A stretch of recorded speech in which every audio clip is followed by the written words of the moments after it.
you came to get such a Roman name as that? Well, as I understand, I'm Cassius Marcellus Clay VI, and my great-great-grandfather was a Kentucky slave, and he was named after some great Kentuckian. Well, Cassius Marcellus Clay is a great name in Kentucky.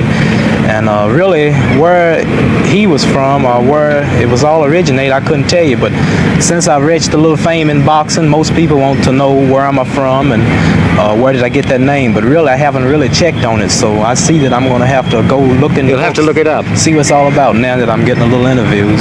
The names of our people. What people would that be? Why did he change his name? Let's let him answer. Why don't you like to be called Clay anymore?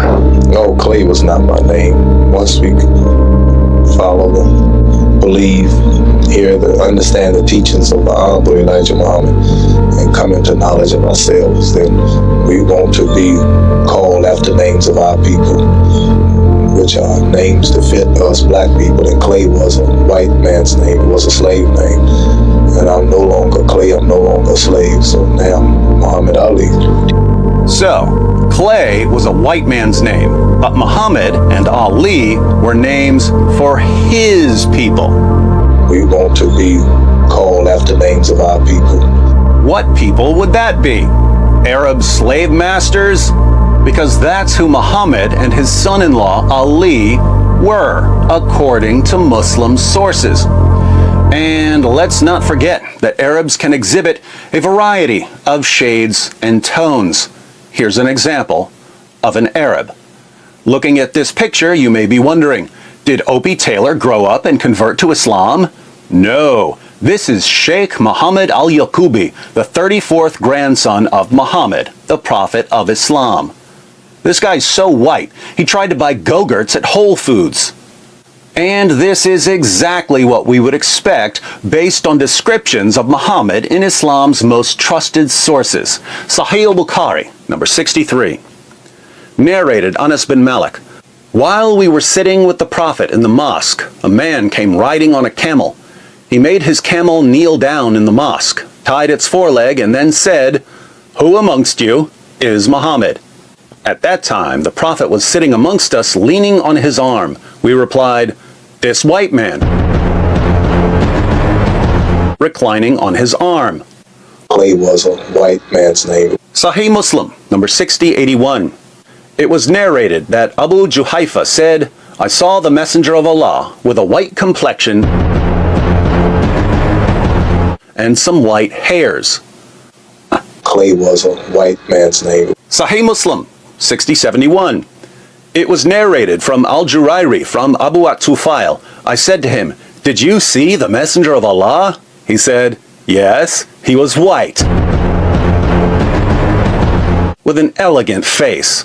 Clay was a white man's name. The Muslim sources go on and on about Muhammad's epic whiteness, telling us about the whiteness of his shins, and the whiteness of his thigh, and the whiteness of his leg, and the whiteness of his stomach, and the whiteness of his forearms, and the whiteness of his armpits, and the whiteness of his cheeks.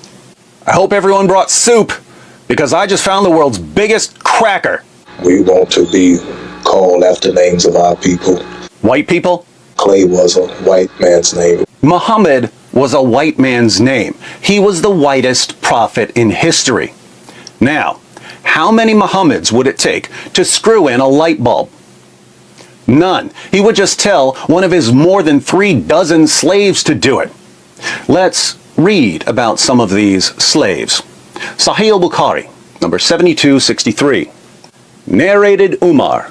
I went to the house of the Prophet, and behold, Allah's messenger was staying in a mashraba, and a black slave of Allah's messenger was at the top of its stairs. I said to him, "Tell the Prophet that here is Umar bin al-Khattab." Then he admitted me. Sahih al-Bukhari, 6161. Narrated Anas bin Malik. Allah's messenger was on a journey, and he had a black slave called Anjasha, and he was driving the camels very fast, and there were women riding on those camels. Allah's messenger said, "Waihaka, O Anjasha, drive slowly the camels with the glass vessels," i.e. the women. Sunan an-Nasai, number 4625. It was narrated that Jabir said, "A slave came and gave his pledge to the Messenger of Allah to emigrate, and the Prophet did not realize that he was a slave. Then his master came looking for him. The Prophet said, 'Sell him to me.' So he bought him for 2 black slaves. Then he did not accept the pledge of anyone after that until he had asked, 'Is he a slave?' So an Arab man walked up to Muhammad and said, 'I'd like to join you. Do you accept my pledge?' Muhammad replied, 'Yes.' But the man turned out to be a slave. So Muhammad had to buy the slave from his master. And what did he buy him with? He bought him with 2 of his numerous black slaves.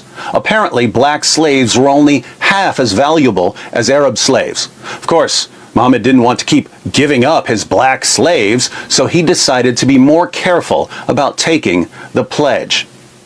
Notice, by the way, how black slaves are described in Islam's most trusted sources. Trading slaves is equivalent to trading animals.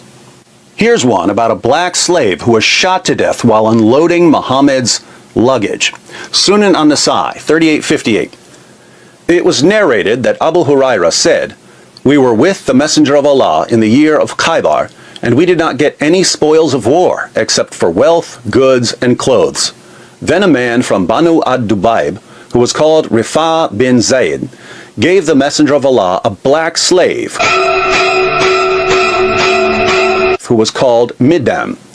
The Messenger of Allah set out for Wadi al-Qura. When we were in Wadi al-Qura, while Middam was unloading the luggage of the Messenger of Allah, an arrow came and killed him. The people said, 'Congratulations, you will go to paradise.'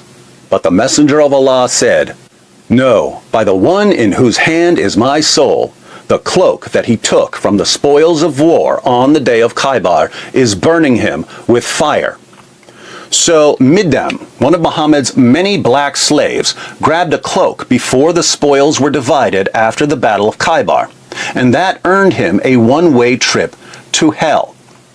Hence, according to Muhammad, if you take something from the spoils of war before the spoils have been divided, you're going to hell, right?